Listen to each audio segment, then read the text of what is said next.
Halo guys, balik lagi sama aku Praga. Jadi di sini aku bakal bahas tentang toxic person dan toxic friendship. Kalian ada yang tahu nggak sih toxic person itu kayak gimana? Nah, toxic person itu orang-orang yang suka menjatuhkan mental kalian semua.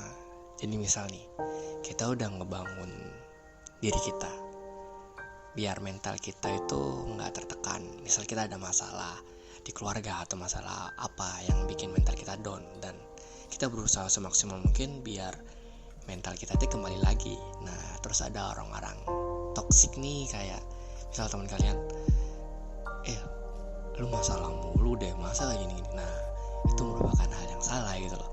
Makanya mereka harusnya ngebantu dong, bukan malah diem aja, bukan malah ngatain gitu. Kok makin banyak masalah gitu loh. Nah, itu ciri orang-orang yang toksik. Lalu terus gimana sih, dan apa sih tanda-tandanya mereka itu kalau toksik banget? Nah, tanda-tanda mereka tuh biasanya itu banyak ngomong tapi gak mau dengerin orang. Jadi misal kita di suatu komunitas, terus ada satu orang itu yang suka ngomong mulu, tapi giliran ada orang yang ngomong dia malah main HP, dia nggak mau dengerin. Nah, itu salah satu orang dengan berciri-ciri toksik. Berikutnya, ini kayak peraturannya wanita nih. Kalau wanita salah, kembali ke peraturan nomor 1. Nah, kayak gitu. Orang-orang toksik itu nggak mau disalahin, dan bahkan dia merasa itu kalau dirinya itu selalu benar gitu loh. Apaan sih, orang gue udah ngelakuin yang bener kok gitu loh, kok tetap salah, nggak bisa dong kayak gitu. Nah, itu merupakan toksik. Kenapa toksik? Karena mereka nggak mau disalahin dan mereka maunya bener melulu gitu loh. Nah, berikutnya adalah, ini biasanya banyak nih di antara kalian yang mempunyai teman kayak gini nih. Dia tuh suka banget bikin drama. Entah drama pun apapun itu. Jadi drama tentang kerjaan, terus drama pertemanan, atau drama persahabatan, gak tahu. Itu merupakan orang-orang yang toksik. Kenapa kayak gitu? Karena apa ya? Mereka kayak pengen mencari sensasi gitu loh. Mereka itu kayak pengen diperhatiin, tapi gak tahu caranya. Akhirnya mereka membuat sebuah drama kayak gitu. Berikutnya ini ya, sering bohong, itu juga termasuk. Lalu ada hal yang paling parah nih, mereka tuh kayak suka ngontrol tapi nggak mau dikontrol gitu loh. Jadi mereka tuh kayak selalu kamu harus gini, kamu harus A, kamu harus B, ketika kita suruh untuk kamu harusnya kayak gini, nggak boleh ini, nah dengan cara baik-baik, tapi mereka apaan sih, yang tahu kan gua bukan lu gitu. Nah, itu merupakan orang yang toksik. Nah, terus kayak cemburu berlebihan, itu juga termasuk toksik, tapi dalam hal relation. Nah, aku bakal bahasnya nih ke pertemanan yang toksik. Nah, pertemanan toksik kayak gimana sih? Nah, pertemanan yang toksik itu aku ambil 5 ya. Jadi yang pertama itu kayak dia itu selalu iri pada kalian kalau kalian mempunyai sebuah prestasi atau pencapaian yang bagus. Misal kalian udah usaha dari nol, membuat sebuah bisnis atau sebuah usaha ya paling nggak kecil-kecilan seperti toko atau mungkin jualan makanan secara online kayak gitu. Nah, kalian udah mulai sukses nih, udah mulai berhasil dan mulai banyak pembeli. Lalu teman-teman yang kalian toksik ini ngobrol ke kalian, kamu sekarang ya sibuk mulu sama jualan, masa kita ngajakin ngumpul jarang mau sih. Nah, di sini seharusnya mereka ngebantuin. Kalau dirimu sibuk apa sih? Ada yang bisa kita bantuin gak nih? Misal apa? Misal kita mau ini jadi reseller nih, kita jualin deh, kita bantuin deh biar kita bisa nongkrong rame. Nah, itu adalah merupakan good friendship. Kalau toxic friendship ya kayak tadi, mereka bakal iri dan membuat kalian itu ke sisi minus kalian. Anggapannya kayak sisi terendah kalian lagi. Kalian udah di tengah-tengah, diturunin lagi kayak gitu. Nah, itu termasuk menjatuhkan, itu termasuk cirinya juga. Nah, lalu berikutnya adalah ketika kalian cerita, yaitu apapun tentang pekerjaan, tentang usaha kalian, tentang hubungan kalian dengan pacar kalian, atau sesuatu dengan apa gitu yang ingin kalian ceritakan, itu kayak dia tuh cuma jadi pendengar yang baik doang, dia nggak mau ngasih solusi gitu loh. Namanya itu kan masalahmu, bukan masalahku. Aku cuma ya udah kamu yang sabar aja, jangan gini. Nah itu termasuk toksik. Kalau emang dia bener-bener good friend dan dia teman yang baik, dia bakal ngasih solusi. Jadi misal kalian mempunyai masalah, lagi deketin orang atau lagi berantem dengan pacar kalian, ini teman kalian bakal ngomongin, ya udah mungkin kamu harus ngertiin dia dulu, dia bermasalahnya di mana nih.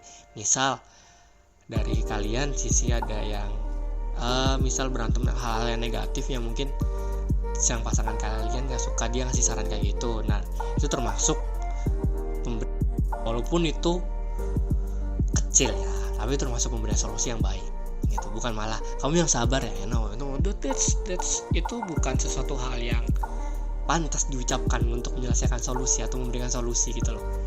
Nah berikutnya ini membahas masa lalu kalian. Jadi misal kalian itu dulunya nakal, dulunya peminum, nah di sini kalian itu kayak dibalikin lagi gitu loh ke masa lalu kamu.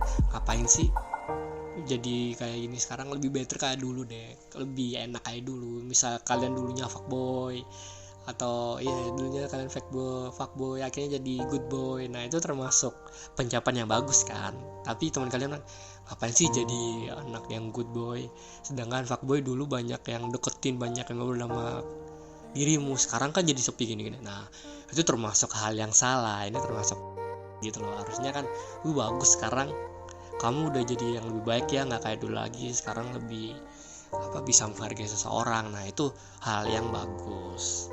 Nah berikutnya ini dia selalu nunjukin atau ngomong ke kalian itu hal-hal buruk kalian, bukan hal kelebihan kalian kayak gitu loh. Jadi misal kayak ini, kalian itu pemalu tapi berusaha untuk menjadi nggak pemalu dan berusaha untuk melatih conversation kalian atau speaking kalian di depan kaca atau di teman-teman kalian gitu kan. Tapi dia malah udah nggak bakal bisa, percuma kayak gitu gini. Nah itu termasuk hal yang di toxic friendship, karena itu nggak bagus gitu loh. Kalian kayak gitu, soalnya harusnya malah didukung bukan dijatuhin kayak gitu. Lalu berikutnya adalah tentang keingintahuan mereka terhadap urusan pribadi kalian. Jadi misal kalian berantem sama pasangan atau sama orang tua, ini harusnya kalian masih bisa selesain lah, tapi dia kepo. Nah kalau kalian yang bercerita ke mereka itu nggak masalah, tapi kalau mereka yang kepo ke kalian itu termasuk udah melangkai privasi gitu loh. Itu anggapannya udah masuk ke privasi kalian, itu nggak bagus gitu. Lalu berikutnya ini mungkin aku bakal ngasih saran untuk mengatasi orang-orang yang seperti ini gitu. Kalau kayak gini nih, salah satu caranya adalah kalian speak up gitu, atau kalian peringatin teman-teman kalian yang kayak gitu. Kalian misalnya tadi yang masalah privasi, ini privasi, udah kalau aku mau cerita bakal aku ceritain kok, tapi kalian nggak usah perlu cari tahu segininya gitu loh. Kalian mau buat kayak apa, mau jadi bahan gibah gitu, itu langsung to the point aja gitu anggapannya. Ya biar dia tahu, biar dia ngerasa gitu loh. Karena orang-orang kayak gini tuh nggak punya hati nuraninya tuh tertutup gitu loh. Ya mereka cuma pengen tahu buat jadi bahan pembicaraan dengan teman-teman yang lain kayak gitu.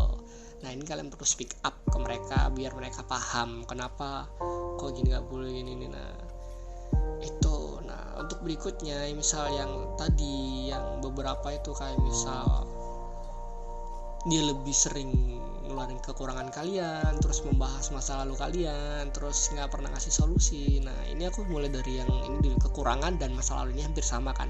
Jadi kalau emang kalian merasa risih dengan pembahasannya itu, kalian bilang aja, buat apa sih kalian bahas-bahas masa lalu dan kekurangan? Kalau lebih baik kalian support aku daripada kalian cuma bisa ngomong gini doang, cuma bisa ngomong nggak bisa do gitu. Itu lebih langsung nancep ke mereka dan mereka akan sadar, berharapnya sih akan sadar dengan perilaku mereka. Lalu Kalau yang ngasih solusi ini mungkin agak susah ya, karena nggak setiap orang ini mempunyai solusi. Jadi kalau emang dia nggak bisa ngasih solusi, mungkin dia bakal diem aja kan.